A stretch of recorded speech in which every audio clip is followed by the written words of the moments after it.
We made the choice and we've accepted it, and then we function within it. So that function part is easy, it's effortless.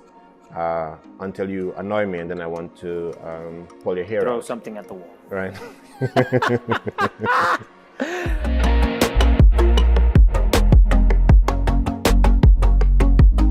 Greetings everyone, and welcome back to Brothers Building Blocks Casual Conversation Series. We are your hosts, Joel Guzman and Sergio Adams. Today's topic is on mixing family and business. You chose to dive into this experience, and you thought it would be a good idea to have the people who you also would want to succeed be a part of it. So it made the most sense to all do it together. I really don't know where this terminology comes if you can't mix family with business, but it happens. You see it happen actually more often than you realize. And so we're not doing anything different than many people and all across the world. No, I don't think we're that unique. I do believe, however, there are some uniqueness towards, family coming together and making it work. For us, I find what made it easy for me to reach out to you and say, hey, let us initiate this conversation on forming a business. And I was looking at your skills. You have some unique skills that are useful, that is transferable into, for me, a quality product. So it seemed prudent to put our skills in the same bowl, and make something out of it.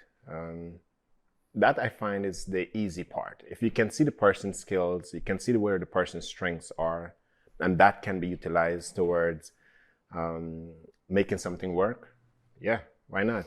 How do you make that determination when you're looking at someone and you're seeing their skills? What is the process that you go through, your checklist of items, or rather, to determine, okay, this person is of good stock and this person will be able to perform the job well? Interesting.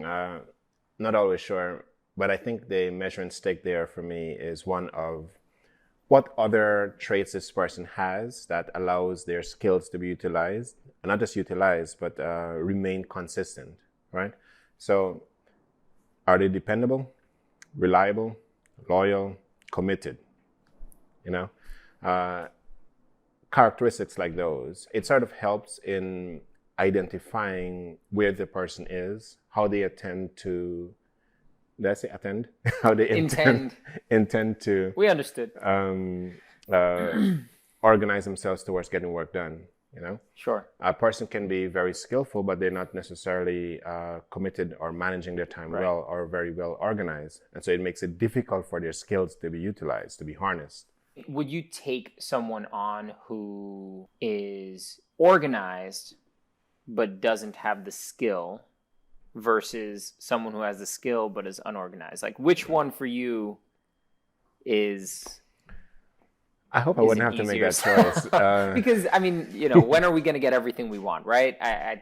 The reason why I mentioned that is because we both had opportunities where we've had to learn things that we didn't know before, whether it was organizational skills, tasks, program management, and any other, just graphic design skills, web design skills. These are things that we didn't know. Drafting law documents, right? These are skills that we actually had to learn ourselves. So looking at it from the other side of the spectrum, if you see someone who wants to work with your company but doesn't necessarily have all the skills, how would you approach that? Skills can be learned and cultivated, as we know. We are evident of that. We do it often. I find it's a mixture of desire, how committed the person is, how desirous they are for learning a new skill, and in some measure, trust. Do we want to trust someone's pattern of behavior that we are unfamiliar with, or someone's pattern of behavior that we are familiar with?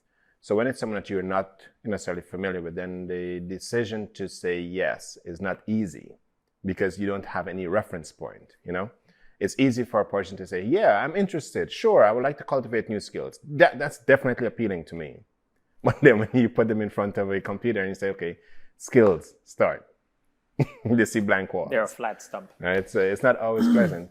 But I think one of the things that's really helpful for us is that when we look at our respective families and we say, which of our family members have been supportive or helpful towards us achieving our ends, our stories are different. And sometimes in some areas it's a bit similar, wouldn't you say?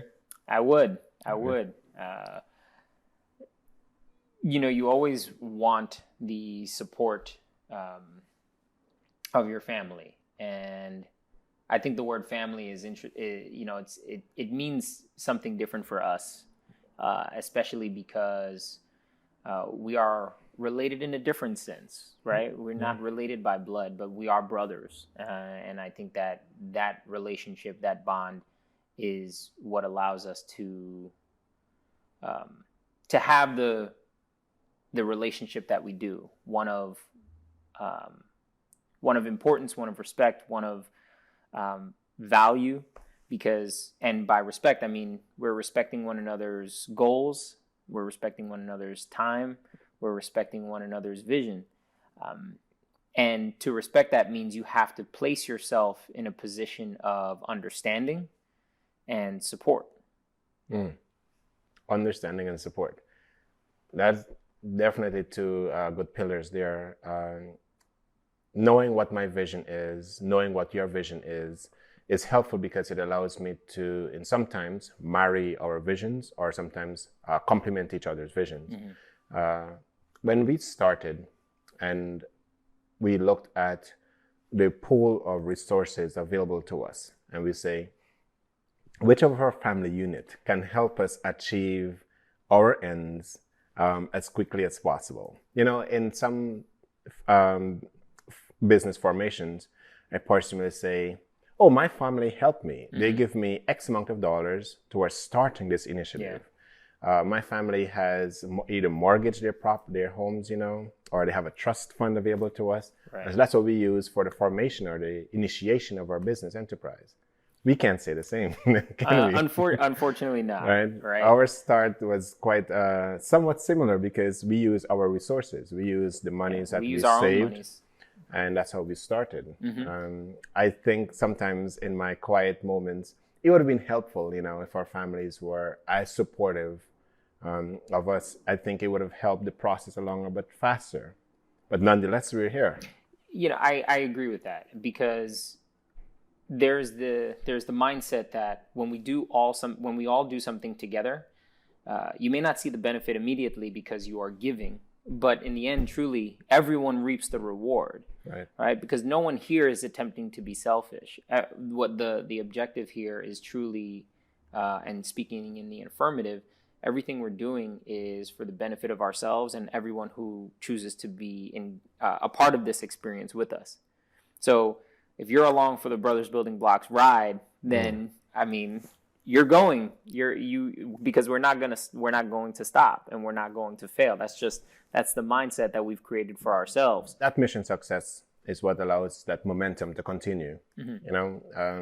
Every day we achieve victories, small and large victories, and we have the strength of our family, of our brotherhood to support that and to enable that. I find oftentimes the support I need sometimes comes from you.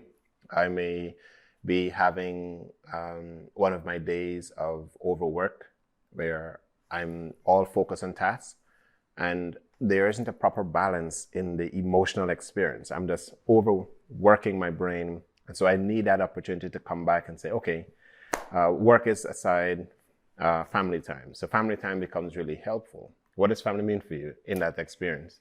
Because for me, it's you come in and we are having dinner together, right? So that experience of dinner, breaking bread, helps refill that bucket a little bit. What's it like for you? So a couple of points. You put a pause on bucket because we're going to get back to buckets being filled and emptied. But family for me starts with the understanding of the word, and it doesn't need to be the people that you are necessarily related to. You have your family who you were born into, and then you have your family who you choose. And you know, they can both be a really fantastic unit within your life. But I know in my case, choosing you to be in my life, because I think that's really important. The acceptance of it, right? The choice to say, Sergio, yes, I want you to be my brother. I want to have that relationship with you. It means something, right? So it's not very easy to just walk away from that, because there's something cultivated. There's investment of time, energy, emotions, experiences. Right. Yeah. So that for me is what what defines family. A person who chooses to be invested in your life wholeheartedly. You know, you can't call someone family, in my opinion, and you call them once every, you know, on their birthday and at Christmas time and Happy New Year, right? That's not family. You know, where were you when I was unwell? Where were you when I was poor? Where were you when I was broke and I didn't have food to eat? Like those are really important keys. You didn't know that because you didn't check in, right? But my brother here is always checking in, always making sure that I'm well, always making sure that I have what I need, my basic necessities, right? My food and water, my shelter, and my clothing. Those three things to help me maintain my mental health, maintain my physical health, right? All of these areas of wellness that are so important that allow me to then do my job in return. But if you don't have those things, going to your bucket analogy, your bucket gets emptied. I see. I think there is a argument to be made that, you know, family will look differently for everyone. So what we defined as our version of a family, another may define it and it will look differently, but for them it has the same sets of values. Like they still feel that sense of loyalty, commitment. They may not converse as much as we do. They may not check in as much as we do. But yet for them, that's their family. And that's also to be understood and to be respected, because everyone's narrative or point of view is important. I find for us, it's a matter of choice and acceptance, you know, causality. We made the choice and we've accepted it, and then we function within it. So that function part, it's easy, it's effortless. Until you annoy me and then I want to pull your hair Throw out. something at the wall. Right. But as far as the business Lost goes, many cups that way. Yeah, all your fault. As far as the business goes, though, for you, what is it like being your family-owned business? You know, it's a term that we don't generally use much, but no, you know, you're right. It's not a term that we use very much. We say, yeah, you're right. Now that you're saying it, it is a family-owned business. And for me, it makes it that much more unique. Okay? We are choosing we've chosen to go into fields of business that have huge companies, huge competitors, right? We're in the health and wellness field, and we're in the education field. Okay? But what makes us unique is that we are a family-owned business. We've had the experiences of what it's like to be in the DOE system, what it's like to be in the Caribbean school system, okay? What it's like to go home and have to study on your own or with your peers for this exam that's coming up, and the stresses, not having tutors because you couldn't afford the tutors, right? Having an injury and then you have to manage it yourself because you can't go to the physical therapy clinic because maybe you don't have the resources. Okay, that's our experiences that we've been able to bring together, learn from one another in our experiences, and then be able to share it with others. I think we should start using that term, you know, family-owned business. Yeah, I think it's there's something in it, right? There's perhaps a certification in it. Certified family-owned business. Yeah, we can look into that. I'm going to look into that. But the quality, nonetheless, of our experiences is definitely rich. Each Caribbean Hispanic, look how I did that. Caribbean Hispanic. Caribbean Hispanic. Right? Hispanic, flip that. Caribbean. We're both Caribbean, so it's Right. And so still works. in that cultural experience where we are benefiting from our own individual experiences, but Yeah. also that of others, and we put that into our business, and then we have this uniquely structured family-owned business operating in two industries. I think it's fantastic. It's a really wonderful story that I find we have created. You know, at dinner times, we have a lot of stories to tell because every day it's a lot of impact we are experiencing in the lives of those who we work with. Who we are setting out to work with. Yeah, and it's a family-owned business with a desire to help families. Yeah, that's aptly put. Say it again. It's, if you remember it. It is a family-owned business that is with the desire to help families. All right. So if that's your motto, which I think we should coin that as well. So I expect to see that in writing someplace. Okay. Here's what I'll say to that. Family business. We are brothers. We are brothers by choice, and I think that makes us again strong and unique in this business. We are choosing to forge this enterprise not only for us, but the people who we choose to bring into our family unit as well. Okay, so this is not just for us. We're setting everyone else up for success who comes after us, our children and our children's children, because again, this is we had to do it, right? We weren't taught how to do this, and that's okay, because we'll be able to then take this information and teach our loved ones that information. What is unique here is that in this family-owned business that we have organized, we are setting ourselves up for an opportunity of a lifetime to gain experiences, to create new experiences for us and others, to participate in the fabric of the community by providing a service that the community is in need of.